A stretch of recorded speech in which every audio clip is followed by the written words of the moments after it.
Hello everyone, welcome to my channel. দেখো আজকের ইংলিশে একটা নতুন ক্লাস। এখানে যে শব্দগুলো আলোচনা করব, দেখো শব্দগুলোর গঠন আলাদা, অর্থাৎ অর্থ একই কিন্তু শব্দ দুভাবে বলা হবে। কি আমেরিকান আর ব্রিটিশ। আমেরিকানরা যে শব্দ যেভাবে বলে, আবার ব্রিটিশ তারা কি করে, তারা আবার একটু আলাদাভাবে বলে। কি দেখো এখানে আমরা দেখতে পাচ্ছি,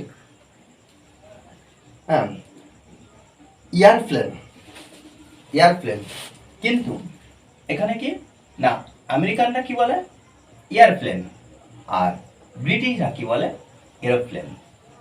অ্যাপার্টমেন্ট অ্যাপার্টমেন্ট, হ্যাঁ, আমেরিকান অ্যাপার্টমেন্ট, ব্রিটিশ ফ্ল্যাট। আবার কি অ্যাটর্নি, আর ব্রিটিশ ব্যারিস্টার। আমরাও কিন্তু এখানে ব্যবহার করি। এখানে দেখো আমরা সবগুলো এগুলো আমরা পরিচিতি আছি আমরা, কিন্তু এগুলো একটু নতুন। দেখো বাথরুম তবু আমরা ব্যবহার করি কি আমেরিকান, আর বাথরুম থেকে কি আসছে না টয়লেট। ক্যাব থেকে কি ট্যাক্সি, ক্যাব আমেরিকানটা এখানে এই ক্যাব ব্যবহার করে, কিন্তু আবার ব্রিটিশরা কি ব্যবহার করে না ট্যাক্স। ক্যান ক্যান ক্যান কিন্তু এটা আননোন একটা শব্দ, কিন্তু এখানে টিন আমরা কি ব্যবহার করছি না টিন। ক্যান্ডি এখানে সুইচ, ক্যান্ডি এখানে ব্যবহার হচ্ছে, অর্থাৎ ব্রিটিশরা ব্যবহার করছে সুইচ।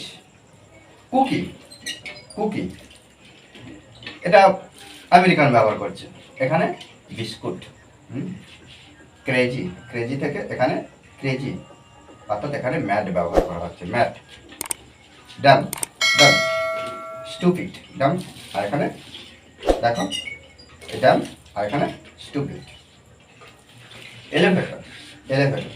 এলিভেটর এটা ব্যবহার হচ্ছে লিফট, এটা আমেরিকান ব্যবহার করছে। হ্যাঁ,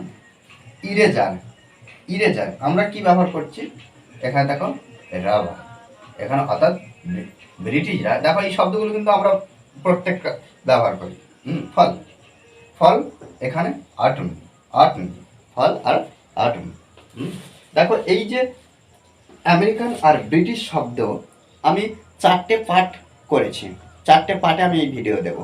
হ্যাঁ, প্রথম পার্ট এটা। তোমরা অবশ্যই এই ধরনের শব্দগুলো তোমরা অনবরত একটু প্র্যাকটিস করবে। এই নতুন শব্দের সঙ্গে তোমরা অবগত হতে পারবে। ওকে, আর এখনো পর্যন্ত যারা আমার এই চ্যানেলে নতুন, তারা অবশ্যই চ্যানেলটি সাবস্ক্রাইব করে পাশে থাকবে। Okay, thanks for watching this video.